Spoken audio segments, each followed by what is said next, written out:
A very good evening to you and welcome to Primetime News, coming to you live from the Newsfirst studios here in Colombo.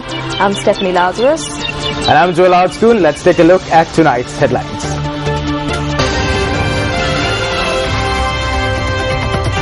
Petrol, diesel, kerosene and electricity prices reduced. A directive by the President.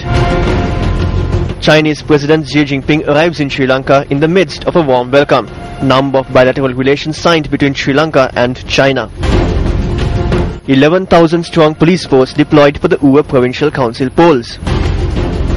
Complaint filed at the Sri Lanka Human Rights Commission challenging the paper marking process of the A-level economics paper.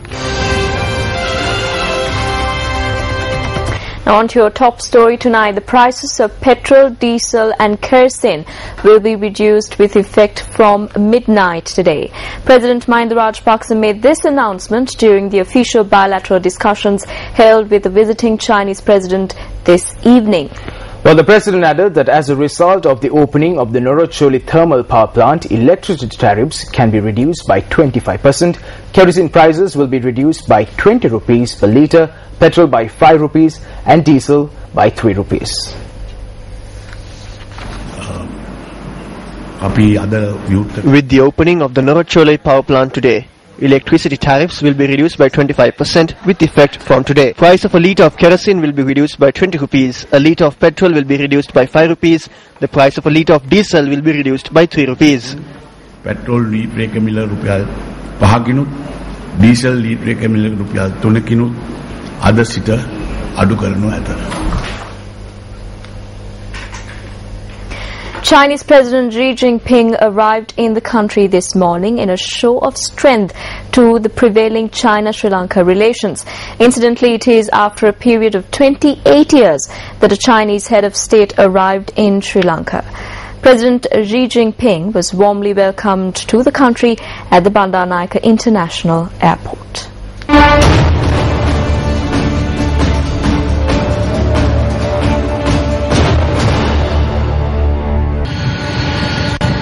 President Mahinda Rajapaksa and First Lady Shiranti Rajapaksa welcomed Chinese President Xi Jinping and First Lady Peng Liyuan at the Bandaranaike International Airport this morning.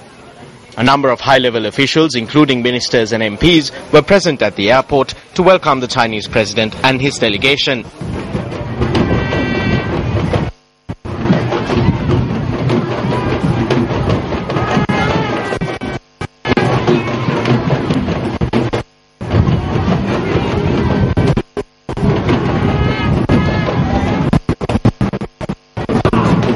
The visiting Chinese president called on President Mahinda Rajapaksa this evening at the presidential secretariat. In the China Rajanaikyange Surata Tula Rau Pilirau Dende Mulumahat Lokatum Emitudame Panivarhan in the Janajbadi Selagatin.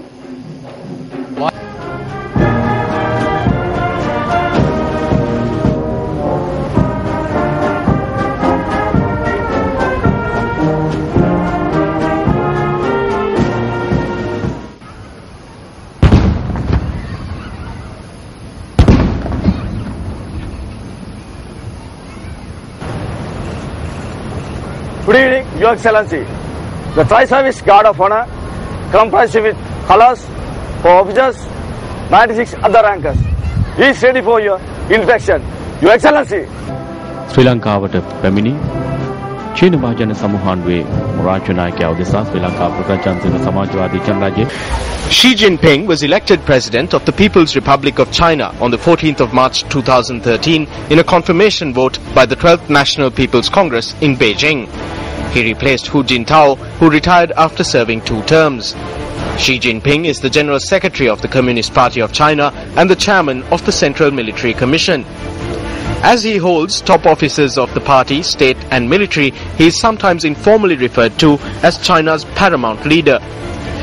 The First Lady of the Republic of China, Peng Liyuan, is also accompanying President Xi Jinping on this visit. The new First Lady of China was almost unknown until she emerged on Xi Jinping's first presidential tour. In her homeland, she has been a superstar for 3 decades.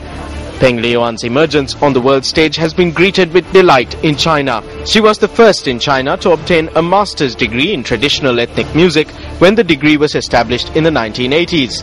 She is also a World Health Organization Goodwill Ambassador for tuberculosis and HIV/AIDS since 2011.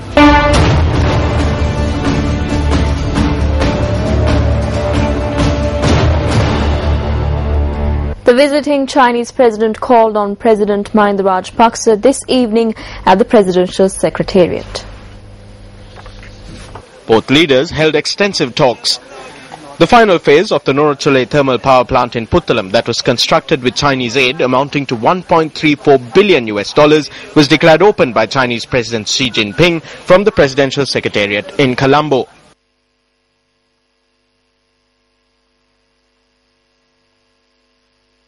The two leaders joined their delegations to sign more than 20 bilateral agreements to enhance cooperation between the two countries. Tomorrow, President Rajapaksa and President Xi will visit the Colombo International Container Terminal to launch construction of the Colombo port city.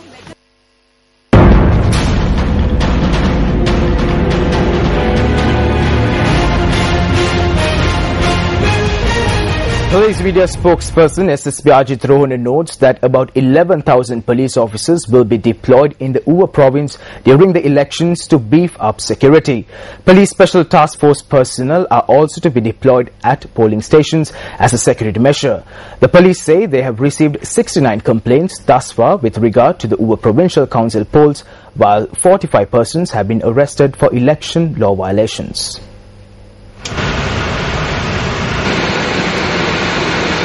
Although posters and hoardings are removed on a daily basis, election campaigning in the Monoragla district has taken a new phase.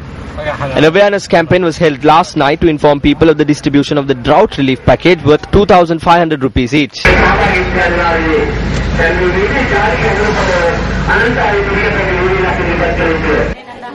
Drought relief was distributed at several locations across the district today.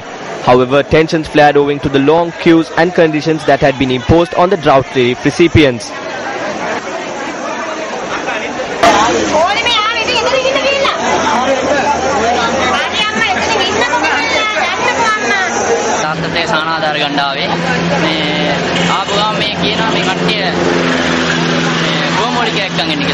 Divisional secretaries who were involved in the distribution of drought relief this morning to about 13,000 families in the Bibila administrative division.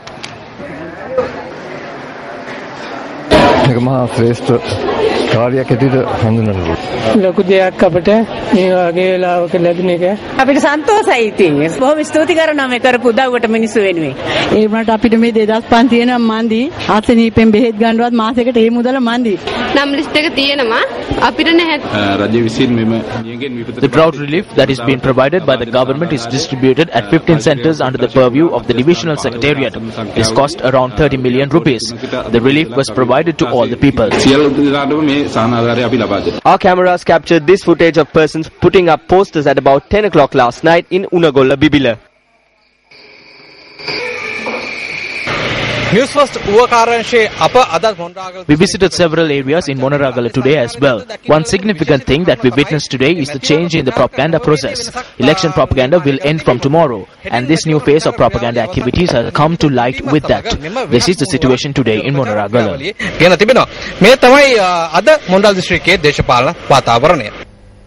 Incidentally, today marks the 197th anniversary of the historic Uva Vellas rebellion. Today, the residents were made to tear down election campaign posters plastered across the memorial. This memorial, erected to commemorate the brave people who fought in the Uva Vellas rebellion against the imperial rule, is located opposite the Unagolla Rajama Viharaya in Bibila. This location is considered to be the spot where the deputy agent in Badulla, Sylvester Douglas, fell in the first sword stroke of the rebellion. Today, this memorial commemorating an important chapter in the nation's history has been defaced with election campaign posters. A group of people got together today to tear down the propaganda material. As election fever rises, the Uva province has become the focal point of the country. Controversy was about with regard to the allocation of seats in the provincial council long before the date of the election was announced. Let's now take a look at the revised composition of the Uva Provincial Council. A total of 32 councillors are elected from the Badulla and Monoragla districts to the Uva Provincial Council. The political party with the highest number of votes also receives 2 bonus seats. Voters will be able to elect 14 councillors from Monoragala district and 18 councillors from the Badulla district.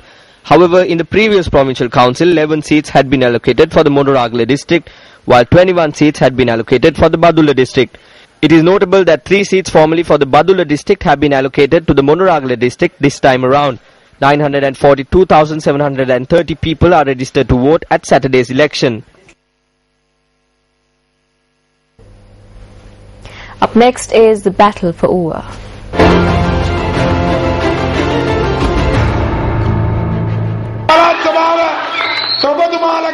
The provincial council belongs to you, and I wish to say to you that once you make Harin the chief minister of the provincial council, I will make all of you chief ministers of your provincial council in turn.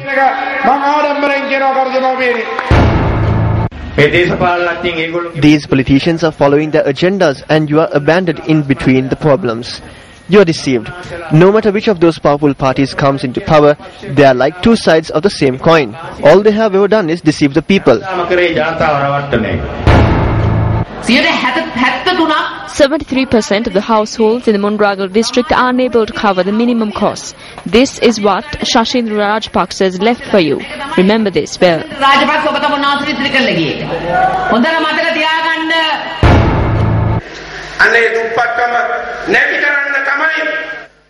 The President freed us from the tragedy of terrorism in order to eradicate poverty. When investors look at us, we must show that we have the roads, power and energy to give them. We gave power and energy and we have built the roads. Poverty cannot be eradicated through magic.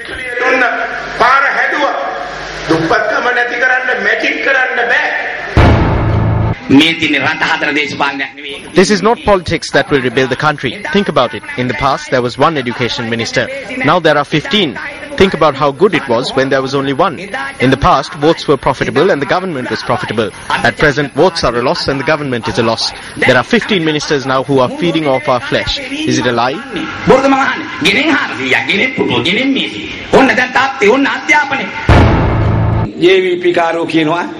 The JVPs say that the people in Mahiyangane are extremely poor and that they cannot afford rags to wear and that they cannot afford food and water. So, we are trying to uplift them. My friends, they are insulting you. We have created a society in Mahiyangane of strong investors who do not want other people's handouts. They are whispering away. Get a little close and ask them, Minister, what is the situation? That is what they are thinking about, jumping around. Now in the villages too, we must change our parties.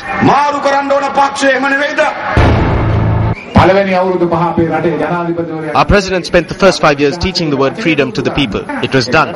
In the next 5 years, he embarked on developing the infrastructure of the country under the Mahinda Chintana Vision for the Future manifesto. Has that not been done? It is unjust that they live large while we suffer. That is injustice. It would be okay if all of us receive something while they live in luxury. That would be fair in some proportion. But what's happening here is that the man who suffers to the extreme while they live a life of luxury to the extreme. While the uncle speaks of Matatatita, what was done with the paddy harvest of the innocent farmers of Uva? They sent off all the paddy and rice from Uva to produce ethanol.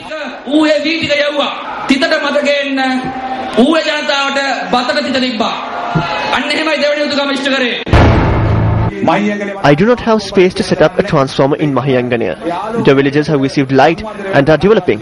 You have come to a certain level of progress, but there is more work for me to do. Give us the applause, give us the laughter, give us the fireworks. We will bow at your feet and serve you. That is our promise. That is all the oxygen we need.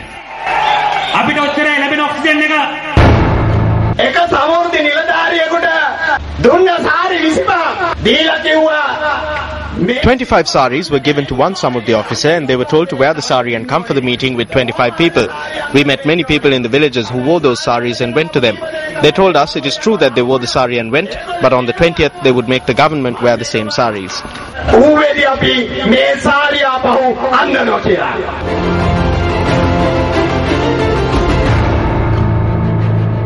At a media briefing held in Colombo today, former UMP candidate for the Uva Provincial Council from the Badulla district, Vishwanath Kulathunga, clarified his reasons for withdrawing his candidacy. There is no love for the party supporters. We have been in the opposition for 18 to 20 years. The child who was 5 years old at the time is now 23 years old. But the old people who work for the UNP are still there. They have had enough of this program. Although they say their UNPers, their 23-year-old sons do not have jobs. On the 20th of August, in a letter copied to the Honourable Leader, I explained the reasons for my resignation.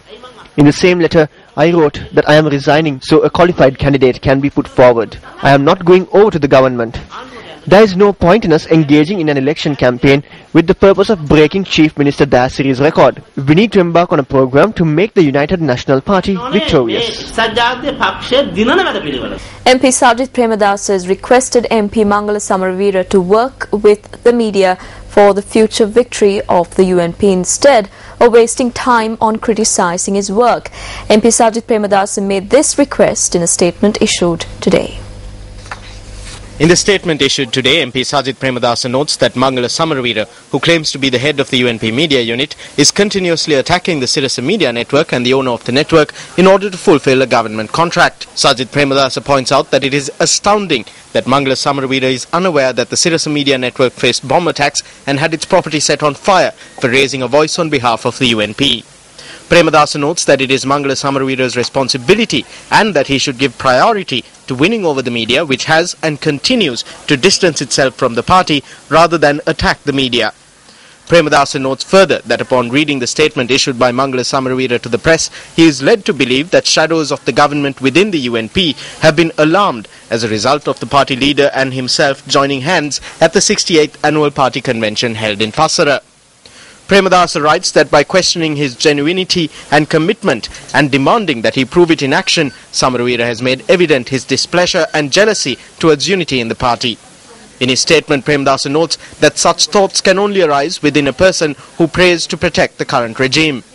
He adds that if Samaraweera had attended the party convention in Passara instead of suddenly travelling abroad, he would have witnessed with his own eyes the prayers and response of the majority of party supporters.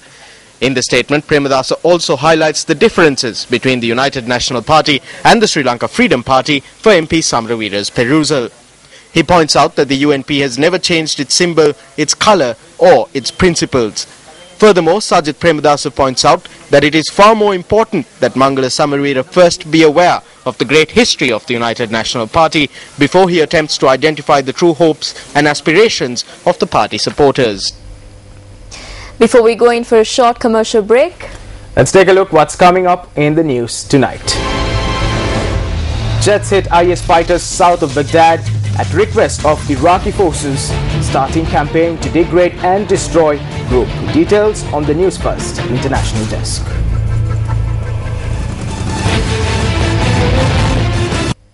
Welcome back to the news. Up next is our investigative journalism segment, Action TV.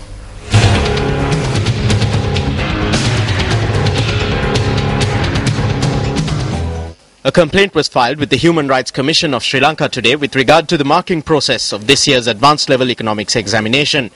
The complaint was lodged by the General Secretary of the Ceylon Teachers Union on behalf of the union.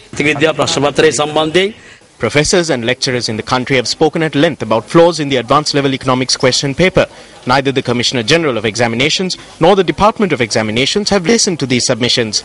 10 of them have signed a letter dated the 30th of August 2014, noting that each student should receive a minimum of 15 marks as a result of flaws in the question paper. They have submitted this in writing to the Commissioner General of Examinations. Action TV carried an expose previously using the document that the General Secretary of the Ceylon Teachers Union has presented as evidence in his complaint. Citing 7 questions in this year's advanced level economics question paper, the 10 lecturers with comprehensive analysis have highlighted that these questions are flawed and are in violation of economic fundamentals and concepts. Through this letter, the lecturers request that steps be taken to prevent students from losing out on 15 marks in their examination and that steps be taken to prevent false economic concepts from being ingrained in society. While confirming to Action TV that he had received this letter, the Commissioner General of Examinations noted that since the intention of the lecturers who have signed this letter is that it be subject to discussion at the Advanced Level Economics Examiners meeting, he had referred the letter to the Chief Examiner. While the meeting in question was held on the 9th and 10th of this month, as of today, the Commissioner is as yet unaware whether this letter was discussed at this meeting. අපි මේ පැමිණිල්ල වග උත්තරකරුව කරලා තියෙන්නේ විභාග කොමසාරිස් ජනරාල්වරයයි 2014. We have cited the Commissioner General of Examinations and the 10 professors and lecturers who were signatories to this letter dated the 30th of August 2014 as respondents in our complaint. 7 of these 10 lecturers are involved in the marking process. These people must inform the country immediately as to what justice they will deliver to the children who sat for the economics examination. We have also spoken to officials of the Human Rights Commission, including its chairman, former Supreme Court Justice Priyantha Pereira. They said they would take steps to hear this complaint by next week because the marking process is already underway.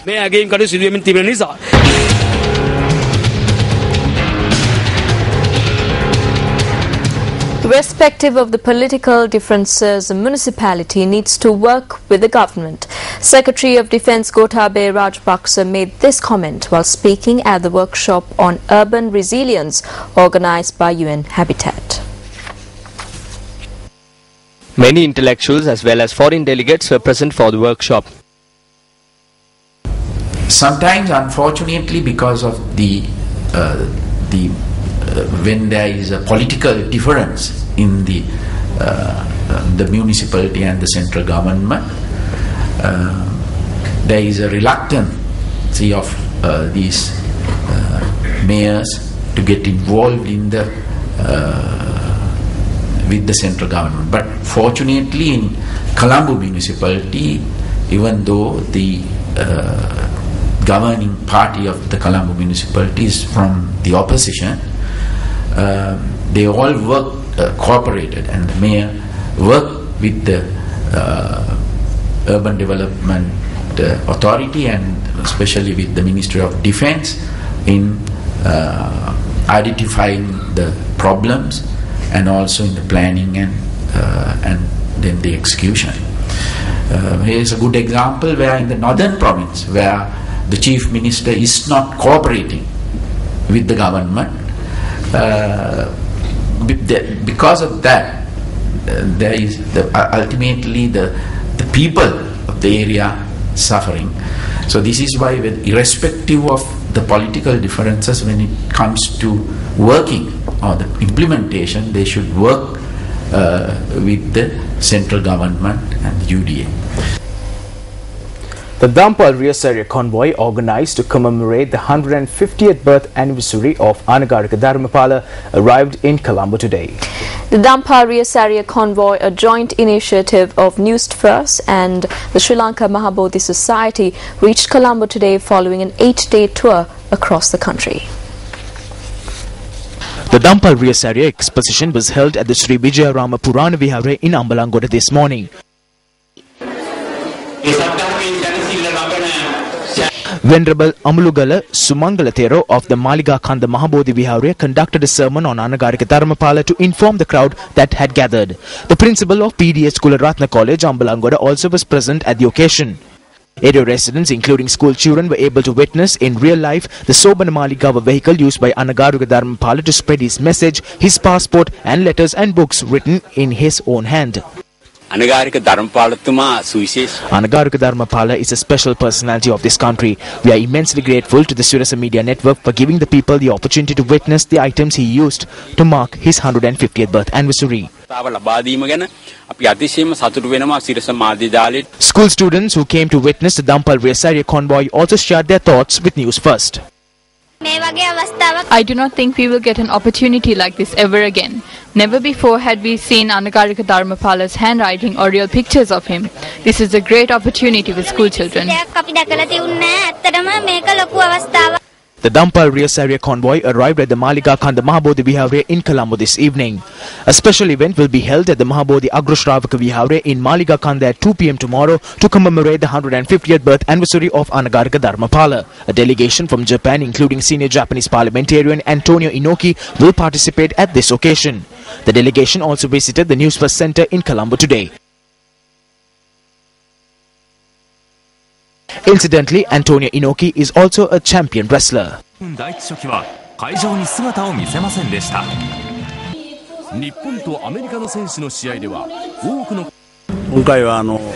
came to Sri Lanka on the invitation of the Mahabodhi Society to participate in the 150th birth anniversary commemoration of Anagarika Dharmapala. This visit will help enhance ties between Japan and Sri Lanka.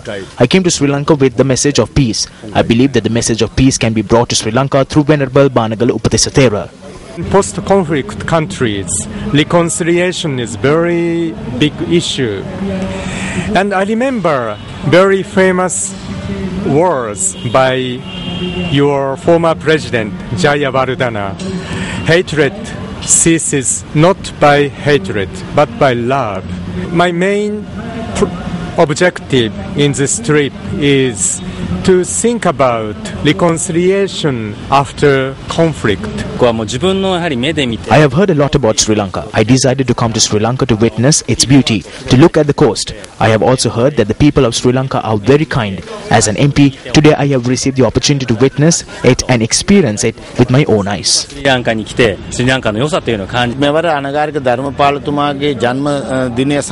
There's been a major revival across Sri Lanka as a result of the commemoration of the birth anniversary of Anagarika Dharmapala.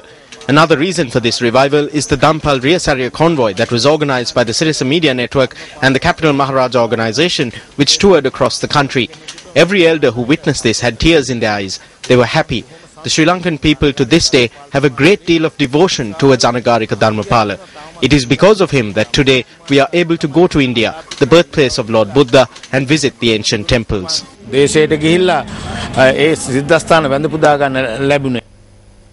In some business news this evening, the Department of Census and Statistics in its quarterly GDP report notes that Sri Lanka's GDP growth for the second quarter of 2014 was 7.8% compared to the same quarter of 2013.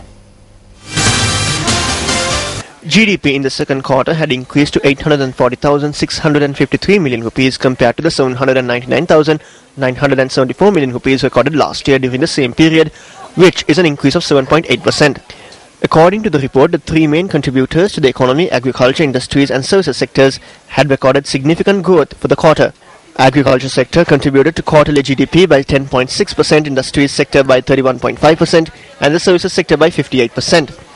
In the service sector, the hotels and restaurants category reported the highest rate of increase of 20.5%, and this is followed by export trade at 11.1% and domestic trade at 10.1%. Up next is Newsline.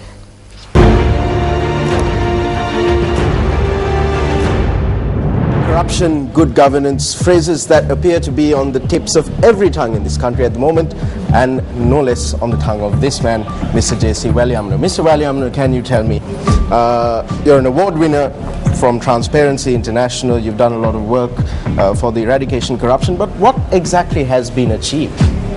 Oh, well, I think corruption has become a main issue, and we have managed to make corruption one of the primary governance issues of the country, and we have mainstream corruption in a very high level.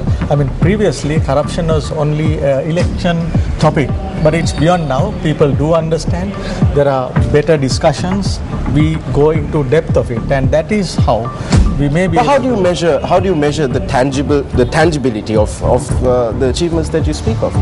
Well, it's anybody's guess in a sense, but there has been a lot of tangible measurements. One is that many organizations do speak about corruption, and Sri Lanka has ratified the UN Convention Against Corruption and many other areas. So again, it's a lot of talking, symposiums, forums, a lot of talking. Yeah. What's being done in terms of action? What sort of action has been taken? That is the issue here. In fact, people do fight corruption, but unfortunately there is no commitment by the government and other sectors to fight corruption. One thing is people do talk about it, then it becomes a major issue. But nevertheless, if you want to achieve a cleaner country fighting corruption, then if you want to, if people want to have a corruption-free country, then the government must respond. So you're saying that the government needs to respond, but if the people are not making the government respond, don't you think that's a failure on the part of civil society in getting people to get their governments to give a response? Well, you have to understand the nature of governance today. In Sri Lanka, we are experiencing a major state capture. The state and state mechanism is captured by a family and few others. Everything, including the law enforcement authorities, the anti-corruption commissions and so on and so forth, they are all captured. There's no way that they can deliver. They cannot fight corruption.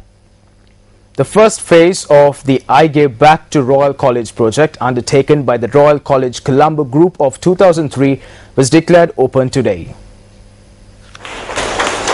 The first phase of the project comprised of refurbishing and digitizing of the physics laboratories at Royal College Colombo and equipping them with laptops, dongles, multimedia projectors and screens.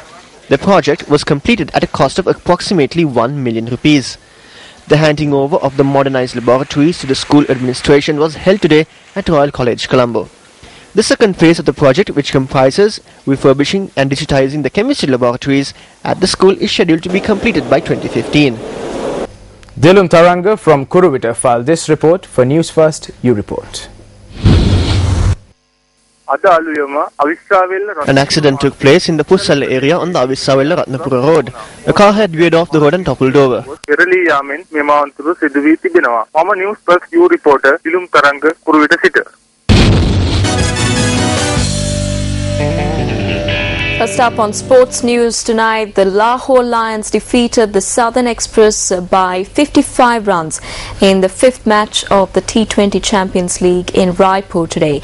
Batting first, the Lahore Lions posted 164 runs for the loss of 6 wickets in their 20 overs.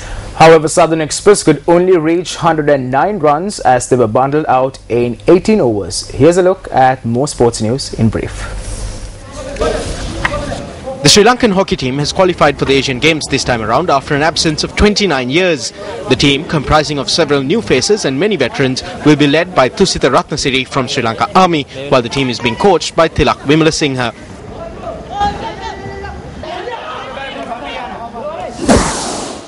Sri Lanka women's cricket captain Chamari Atapattu says that Pakistan and Bangladesh could pose a challenge for them at the Asian Games that will commence on Friday. She expressed these views before the team departed from the SLC.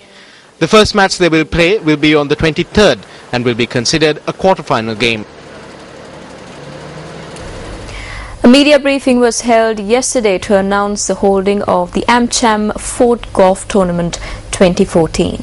The tournament hosted by the American Chamber of Commerce in Sri Lanka, or AmCham, will be held on Saturday at Royal Colombo Golf Club.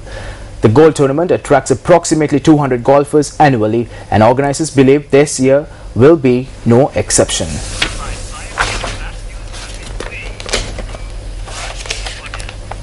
Well, with that, we wrap up Primetime News at 9. It was an absolute pleasure having you with us. I'm Stephanie Lazarus. And I'm Joel Outspoon. Take care and good night.